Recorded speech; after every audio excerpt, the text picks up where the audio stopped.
하셨습니다. 이것이 예수님의 사역이셨습니다.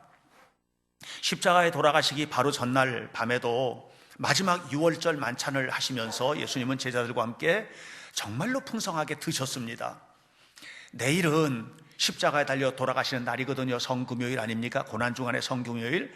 그런데 그 전날 십자가를 앞두신 예수님은 모든 제자들과 함께 풍성한 만찬을 하셨습니다.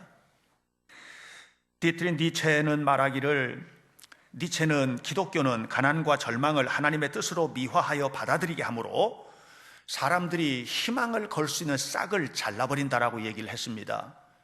다시 말하면 니체는 이 기독교라는 종교가 힘들고 어려운 문제도 자꾸만 미화시켜서 그냥 받아들이게 만든다는 거예요. 예수님은 한 번도 그러신 적이 없습니다.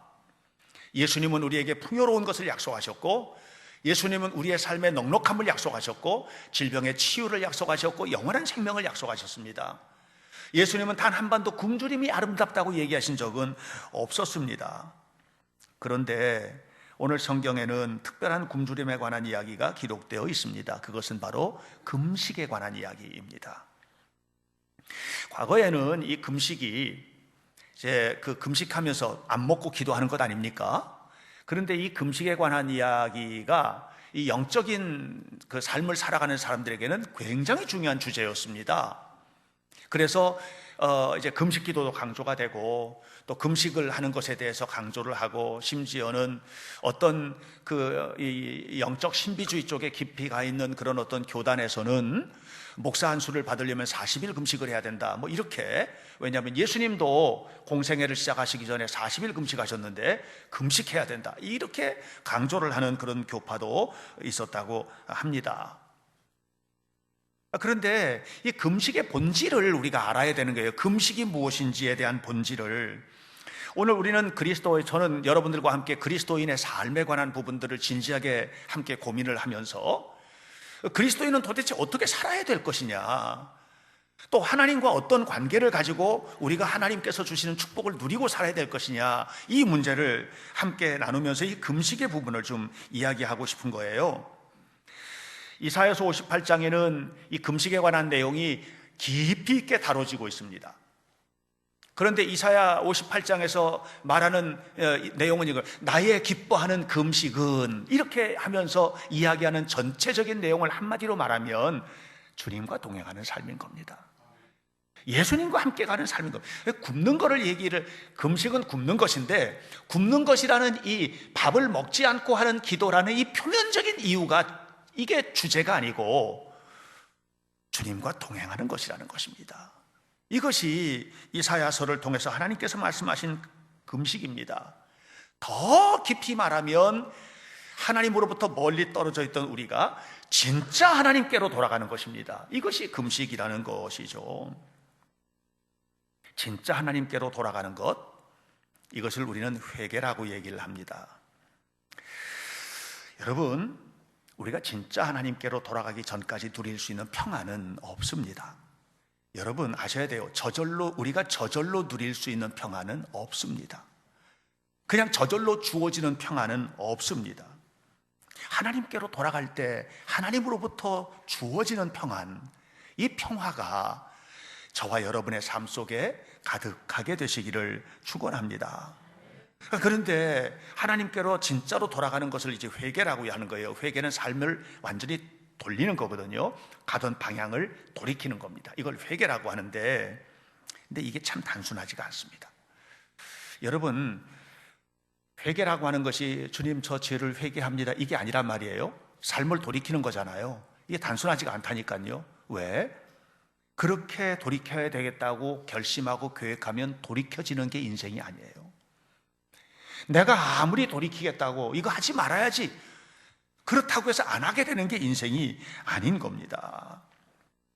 그래서 예수님은 우리가 지금 묵상하고 있는 산상설교, 마태복음 5장 그리고 6장, 7장, 이 3장의 산상설교를 통해서 우리에게 말씀을 하시는 게 뭐냐 하면, 진짜 돌이키는 거는 이런 거야 하고 매우 구체적으로 보여주고 계세요. 이게 산상설교입니다. 여러분, 사실 여러분, 우리가 다 지금 여기에 있고 저도 여기 있는데 지금 현재 나는 어느 날 뚝 떨어진 나가 아니잖아요. 제가 지난 60년을 넘게 인생을 살아왔습니다. 우리 나이로 제가 64살이니까 그렇게 이제 살아왔는데, 지금의 나는 어떻게 만들어졌냐? 64년 동안 만들어진 겁니다. 태어나서부터 지금까지 내가 공부한 거, 내가 경험한 거, 내가 겪었던 좌절, 내가 겪었던 희망, 좋은 것, 나쁜 것, 온갖 것들이 지금의 나를 만든 겁니다. 내가 선택한 거, 내가 계획했던 것들, 그것이 이루어지고 또는 이루어지지 않았던 것들, 이런 모든 것들, 누구와 인간 관계를 맺고 그 사람과 사이에서 어떤 관계를 가지고 살아왔고, 이 모든 것이 지금의 나와 여러분 만든 거예요. 이게 어느 날 그냥 뚝 떨어진 것이 아니라는 말입니다. 결국은 지금의 현재의 나는 64년 동안 만들어진 삶의 결과물인데, 이게 어떻게 하루아침에 돌이켜지느냐 말이에요. 그게 가능합니까? 64년 동안 꼬부라진 허리가 펴야 되겠다고 해서 펴집니까? 이건 있을 수 있는 얘기가 아닌 겁니다. 지금 내 삶에 완전히 만족합니다, 이렇게 만족하는 사람들은 거의 없는 것 같아요. 하나님의 은혜 때문에 감사합니다, 이거 우리 가능합니다. 하나님 베풀어 주신 사랑 너무 고맙습니다, 이거 가능합니다. 하나님의 은혜 걸러내고, 하나님의 사랑 걸러내고, 말씀 앞에 응답하는 거 걸러내고, 그냥 인간 박행신, 인간 나, 요것만 딱 떼어놓고 지금의 관계, 지금의 경제생활, 지금의 살아가는 거, 지금의 직장생활, 지금의 모든 것들, 지금의 가정, 미래의 희망 만족하는가? 이 만족이 안 되는 거예요. 일그러져 있는 우리들이에요. 이렇게 일그러져 있는 우리들이 모습인데, 이 일그러진 것들이 여기에 주님의 은혜가 덮이고, 주님의 사랑이 덮이고, 말씀에 응답하는 태도가 덮이고, 하나님 앞에 기도하는 태도가 덮이고, 진짜 하나님 앞에서는 이 거룩한 하나님과의 만남이 이루어지게 되면, 이게 놀랍게 평안이 오는 거예요. 일그러진 것까지도 사랑하게 되는 거예요. 삐뚤어진 것조차도 용서가 되는 거예요. 이게 인간인 겁니다, 여러분. 결국은 그리스도인답게 산다는 거, 우리가 지지난주에도 설교 말미에 제가 말씀을 드렸습니다마는, 그리스도인답게 산다는 것은 뭐냐? 여러분, 이 답게라는 말이 굉장히 중요합니다. 그 앞에 나오는 것을 완벽하게 서술하는 것이거든요. 서술하는 전미사거든요. 예를 들어서 군인답게 라고 하는 말은 군인이라는 말하고는 전혀 다릅니다. 완전히 군인다운 거거든요. 예. 교수답게, 예. 목사답게, 대통령답게, 이런 이 답게라고 하는 말은 앞에 있는 것을 완벽하게 표현해내는 것입니다. 완성시켜주는 것이죠. 그럼 그리스도인답다는 말은 무슨 말이에요? 힘들어도 힘든 척 안 하고, 아파도 아픈 척 안 하고, 고통스러워도 고통스러운 척 안 하고, 나는 주님을 믿으니까 고통스러워도 말 못해. 이게 그리스도인다운 것입니까? 그거 아닌 거예요, 그게. 그리스도인답다는 것은 뭐냐 하면, 내 아픔이, 내 좌절이, 내 고통이, 내 슬픔이, 나의 이 무너짐이 그냥 보따리 싸들고 가서 내놓을 수 있는 아버지가 있다는 거거든요. 결국은 우리의 모든 것을 받아주시는 분이 하나님이라는 것을 잊지 않고 사는 거, 이게 그리스도인다운 것입니다. 다시 말하면, 있는 그대로의 모습을 가지고 하나님 앞에 가서 설 수 있는 사람, 이게 그리스도인다운 사람인 거예요. 엄청나게 예수 믿고 돈을 벌고 이런 게 아니고, 엄청나게 성공을 하고 이런 게 아니라, 인간의 연약함과 부족함을 알고 그걸 가지고 하나님 앞에 서는 거거든요. 여러분, 누가복음 15장에 보면 탕자의 비유가 나옵니다. 이게 연결시켜서 한번 여러분들에게 말씀드려 보겠습니다. 이 탕자의 비유에 나오는 내용을 보면, 어느 집안에 아버지가 너무 좋은 아버지가 있었어요. 아버지 밑에 아들이 둘이에요. 네, 이 큰아들은 너무너무 성실해요. 아버지 말대로 살아요. 너무 성실해요. 어디 가서든지 자랑할 수 있는 아들이에요. 둘째 아들은 조금 도전적이에요. 얘는, 이게 도전적이라는 얘기는 좋게 표현했습니다마는, 이게 아버지 마음에 안 들 때가 너무 많은 거예요. 어디로 튈지를 몰라. 그러더니 드디어 튄 겁니다. 아버지한테 찾아오더니 하는 얘기가, 아버지 돌아가시면 나한테 재산 물려주실 거죠? 그 재산 물려줄 거 미리 주세요. 나 아버지 밑에서 농사나 지면서 살 사람이 아닙니다. 나 나가서 크게 한번 성공해 보겠습니다. 아버지가 안 된다, 그렇게 하면 안 돼. 그렇게 했지만 이 아들을 꺾을 도리가 없는 겁니다. 그리고 결국은 이 둘째 아들은 아버지로부터 큰 재산을 물려받고 나갔는데 뭐 잘 됐지요. 돈 가지고 가서 할 일 너무 많습니다. 뭐 진짜 재밌게 막 사업도 벌리고 이것도 하고 저것도 하고 친구들 뭐 모여들고 저녁 때마다 파티하고. 그런데 그게 잘 됐으면 참 좋은데 잘 안 된 거예요. 안 되는 순간이 있어요. 여러분, 잘 나가는 사람도 어느 순간인가 안 되는 순간이 와요. 안 되는 순간. 그런데 그 안 되는 순간이 다가오고, 그래서 그것이 한 번 실패로 가고, 이것이 도미노처럼 계속 이어지면서 완전히 무너져 버린 겁니다, 이 둘째 아들이. 그리고 저는 둘째 아들이 간 곳이 어디냐면 유대인들이 그토록 싫어하는 돼지. 유대인들은 돼지고기 안 먹습니다. 돼지 근처에도 안 갑니다. 완전히 불결하기 때문에. 그런데 그 돼지 우리에서 돼지를 치는 일을 하는 사람이 된 겁니다. 이것은 이 둘째 아들이 원했던 자리가 아닙니다. 그런데 그 자리를 누가 갖다 줬습니까? 아닙니다. 그가 살아왔던 삶이 그 작품을 만들어 놓은 거예요. 여러분, 오늘의 나는 내가 만든 겁니다. 누가 갖다 준 게 아닙니다. 그리고 그곳에서 돼지만 치는 것이 아니라 돼지가 먹는 쥐염 열매를 먹고 있습니다, 지금. 바로 그런 자리에서 이 둘째 아들이 생각을 합니다. 아버지 집을 그리워하게 되는 거예요. 아버지 집을 그리워하게 된 비밀이 있습니다. 여러분 잘 아셔야 돼요. 아버지 집을 그리워하게 된 것은 돼지 치는 일이 너무 힘들어서가 아닙니다. 돼지 치는 일이 너무 힘들어도 갈 곳이 없으면 목숨 끊습니다. 케빈 카터처럼. 그런데 이 아들이 아버지 집을 생각을 하고 떠올린 게 뭐냐면 우리 아버지는 나를 받아줄 거라는 거예요. 우리 아버지가 계시지, 이 생각을 한 거예요. 가도 이게 확신이 없어. 그랬으면 안 갔을 거예요. 그런데 이 둘째 아들의 마음속에는 이 세상 어디에도 아버지처럼 나를 사랑하는 분은 없다는 이 마음이, 이 믿음이 아버지 집을 향하게 한 겁니다. 그리고 아버지 집으로 돌아갔습니다.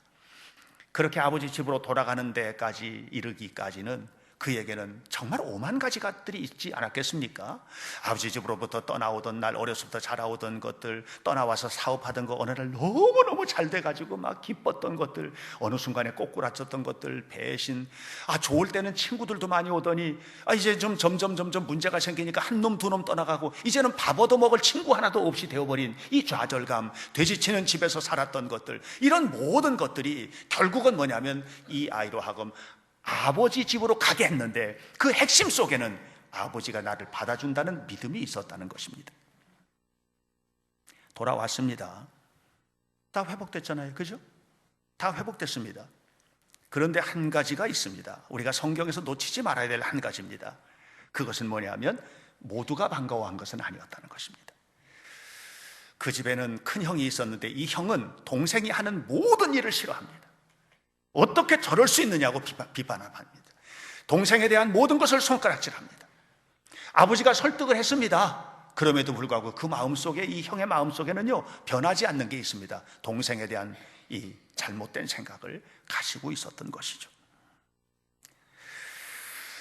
성경의 이야기는 더 이상 진행되지 않습니다. 그런데 저는 이 성경의 이야기를 조금 더 끌고 가봤습니다.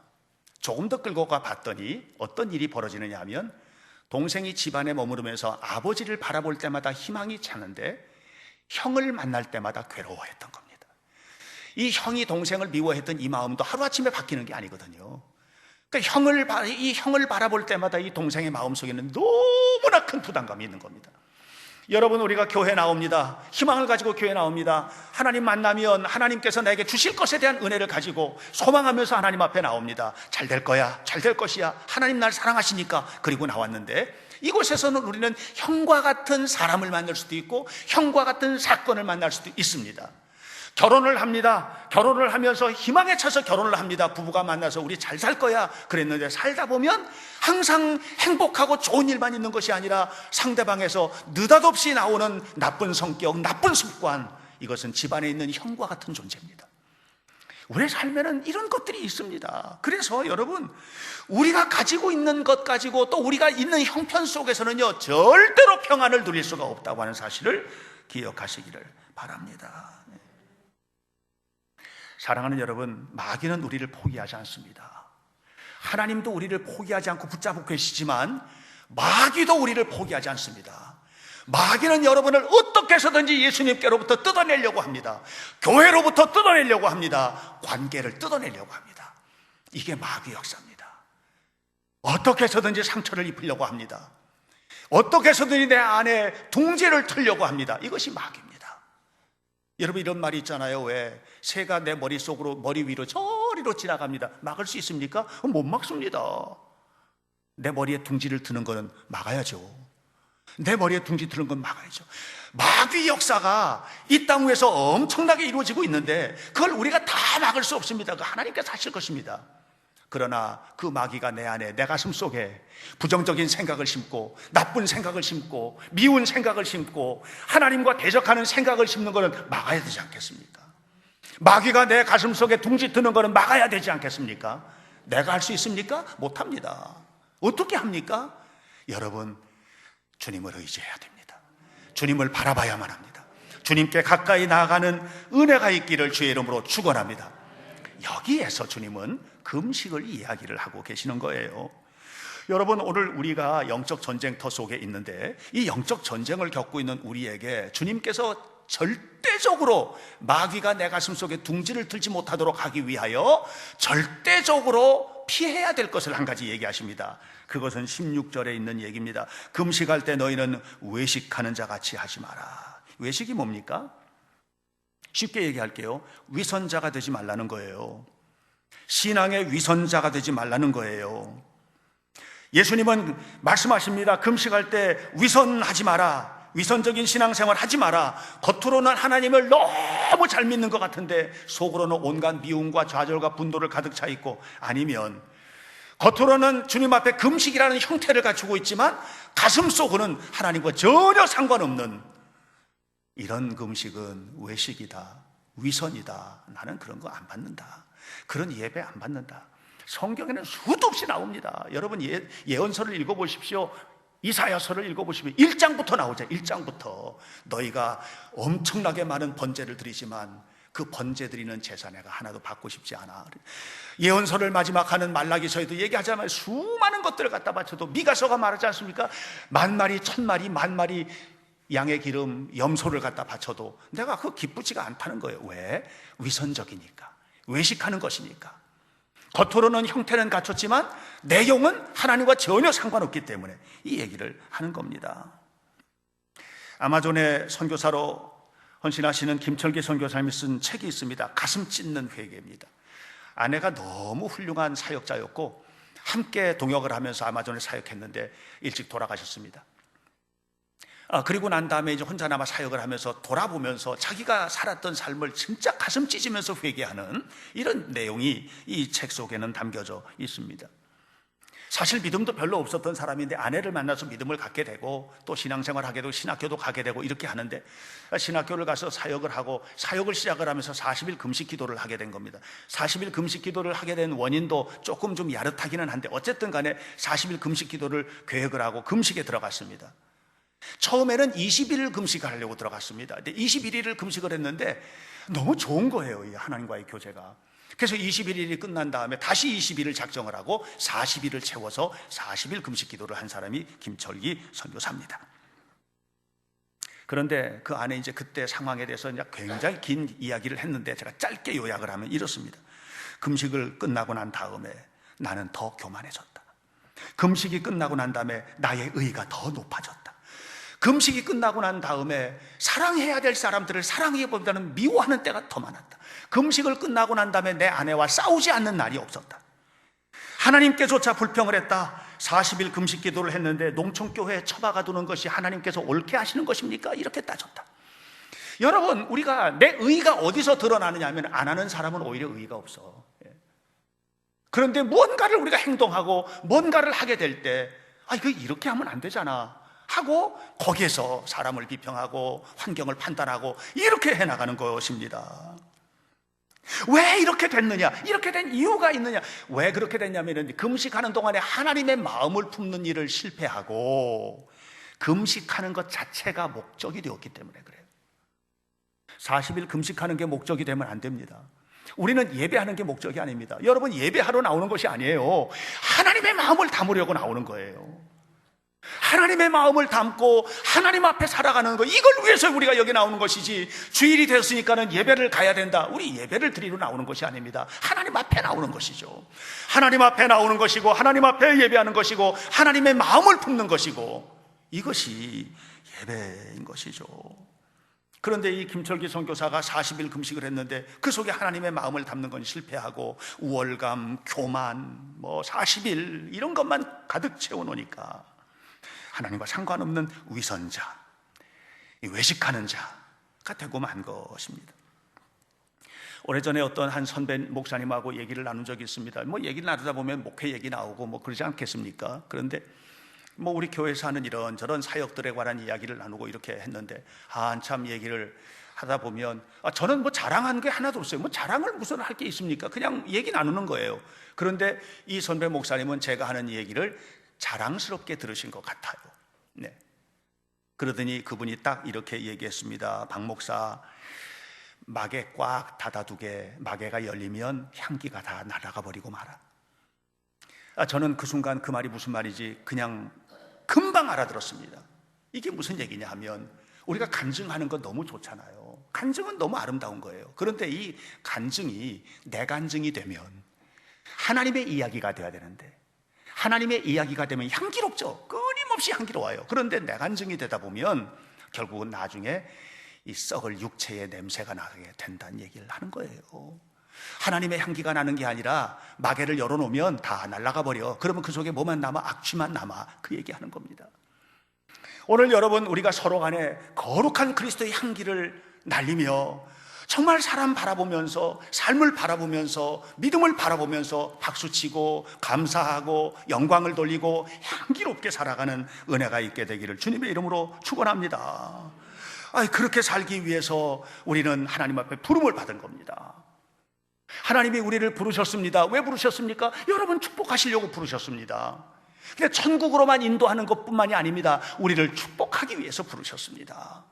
그런데 그 축복을 담은 그릇을 예비하기 위해서 하나님은 또 한 가지 분명한 것이, 축복된 것을 담기 위해서 버려내야 할, 끄집어내야 될 것이 있다는 것입니다. 그것이 금식이에요. 금식할 때 외식하지 마라. 금식은 뭡니까? 내 창자를 비워내는 겁니다. 밥을 안 먹는 거예요. 밥을 안 먹는 것은요, 금식이 아니고 굶식입니다. 굶는 거죠. 굶는 것은 아름다운 것이 아닙니다. 여러분, 케빈 카터의 독수리 사진에서도 보았다시피 굶는 것은 처량한 것이고 비참한 것입니다. 여러분, 우리는 굶어서는 안 됩니다. 그러나 금식이라는 것은 무엇입니까? 굶는 것을 통해서 내 창자가 비워지듯이 내 안에 가득한 나, 이걸 끄집어내고, 그리고 주님으로 채우고 주의 영광으로 채우는 것, 이것이 바로 금식 아니겠습니까? 그러므로 금식은 하나님 앞에 무언가를 얻어내기 위한 단식투쟁이 아닙니다. 내가 금식했다는 것을 만족시키기 위해, 영적 만족을 위해서 하는 우월감의 표현도 아닙니다. 겸손히 하나님과 동행하는 것입니다. 그것이 금식인 것입니다. 다시 바꿔 말하면, 마태복음이 말하는 이 예수님께서 지금 말씀하시는 이 금식은 밥을 굶는 것, 밥을 굶으면서 하는 기도를 말하는 것이 아니라, 주님은 금식을 통해서 우리와 친밀한 관계를 갖고 싶다는 거예요. 친밀감, 마음껏 주님과 즐기는 친밀감, 이 친밀감을 누리기를 원하는 것이 우리 금식의 이야기인 것입니다. 사랑하는 성도 여러분, 우리가 살다 보면 어느 순간인가 두려움이 올 때가 있습니다. 그냥 두려울 때가 있습니다. 앞으로 어떻게 될까? 우리 아이들은 어떻게 될까? 내 삶은 어떻게 될까? 이런 두려움이 올 때가 있습니다. 저는 그런데 여러분들도 그러시겠죠. 그런데 여러분, 두려움의 반대는 뭡니까? 두려움의 반대는 뭡니까? 용기입니까? 여러분, 두려움의 반대는 용기가 아닙니다. 두려움을 이겨내는 용기는, 더 큰 두려움이 오면 이건 아무것도 아닌 게 돼버립니다. 용기는 무너집니다. 왜? 용기는 나에게서부터 나오는 것이기 때문에 안 됩니다. 두려움의 반대는 용기가 아니라 하나님을 믿는 믿음입니다. 하나님을 믿는 믿음, 하나님이 나와 함께 하신다는 믿음, 하나님이 내 걸음을 이끌어 가신다는 믿음, 이것이 두려움의 반대인 것입니다. 그래서 주님이 말씀하시잖아요. 두려워하지 마라. 열라. 입을 크게 열라. 주님이 말씀하시잖아요. 내가 채우리라. 내가 이끌어주리라. 다윗이 용기를 가지고 골리앗과 대항해서 선 것이 아닙니다. 믿음으로 한 것입니다. 엘리야가 이 바알 선지자 450명과 갈멜산에서 대결을 할 때 용기가 있어서 그렇게 한 게 아닙니다. 여러분, 그 다음에 보면 처절하게 무너지잖아요. 엘리야는 용기의 사람이 아닙니다. 믿음입니다. 오늘 우리는 하나님을 믿는 이 믿음이 우리에게 필요합니다. 금식은 뭐냐? 하나님을 믿는 믿음으로 무장을 하는 겁니다. 그 믿음이 무엇입니까? 하나님과의 친밀감입니다. 하나님과 깊이 친밀하게 되는 것입니다. 외식하는 금식은 안 됩니다. 굶는 금식은 안 됩니다. 하나님을 채우는 금식, 이 그릇 속에 하나님의 영광을 채우고 하나님의 마음을 담는 이 금식을 할 때, 여러분, 밥을 먹으면서 하나님 앞에도 나간다 할지라도 우리는 금식 기도하는 자처럼 친밀해질 수 있어요. 어떻게? 끊임없이 비워내는 겁니다. 이 놀라운 금식의 기도를 통해서 여러분 모두가 다 하나님과 더욱더 가까이 하시기를 바라고, 그리고 하나님 채워주시는 축복으로 풍성케 되시기를 주 예수님의 이름으로 간절히 축원합니다. 기도하겠습니다.